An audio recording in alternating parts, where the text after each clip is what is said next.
naranasan mo na mag-rap? Yung bang tipong nilalait ka kasi style pa?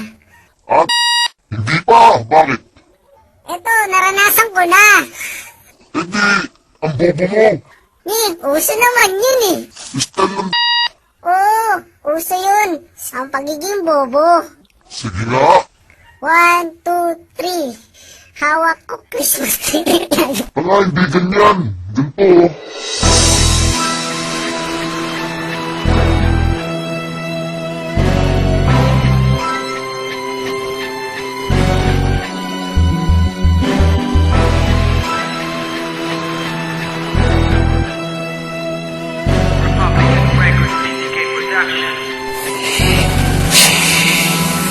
Uunahin na kita, bakulaw na nuno na kapag kumakanta, para ka lang puno. Ikaw lang yung rapper na sa mukha na buntis. Ikaw yung tinaguri ang nagrarap na goldfish. Mandaluyong to tanga, di ito probinsya. Baka sa lugar nyo hindi uso ang siyensya. Mga puro low-tech, pati mga estilo. Pansin ko lang medyo kahawig mo si Baby Milo. Ang pangit ng iyong mukha, ba't di mo paritoke? Mas bagay ang boses mo, pre sa karaoke. Naaalala kita pag pagkain ko ay dilis. Papangitan ng mata, pasok ka sa Guinness. Para pumogi ka, eto tapa oho. Kung anong laki mo, ganun ka rin ka bobo. Dinurog na kita, dati wag ka nang magpanggap. Nakita ko na si Shrek kung paano mag-rap. Isusunod ko na ang grupo na puro forma. Na ang mga itsura mo kang mga tinorta. At pwede baboy sabog, wag kang magsa-side view. Napaghahalataan kasing meron kang swine flu. Anak ng teteng talaga, sumabay pa sa krisis. Ikaw yung rapper na may tuberculosis. Ang sarap mong tukpukin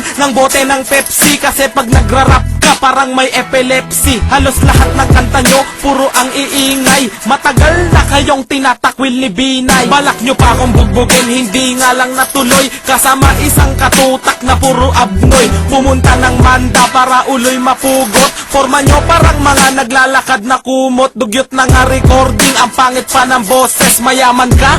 Ba't sumasali ng contest? At ikaw Mr. Clown, halika dito. Di ko pa nakakalimutan ng iyong atraso. Nung iyong kaarawan, tinira nyo si Flick G. Dugyot kayo, nagre-record sa mic ng PC. Ang buong grupo mo aking papagulungin. Mula sa inyong lugar, nabulubundukin. Lahat kayo taga-bundok, katulad ni Tarzan. Kabobohan yung tagay, wala ng kalunasan. Nilagay pa sa YouTube at in-upload sa torrent. Sa lahat ng video nyo, isa lang ang may comment.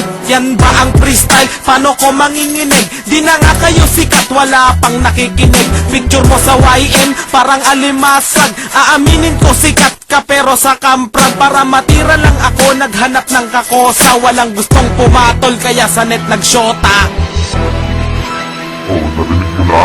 Oo, narinig ko na. Ganyan pala yun. Oo, ganito yun, sabi sa'yo.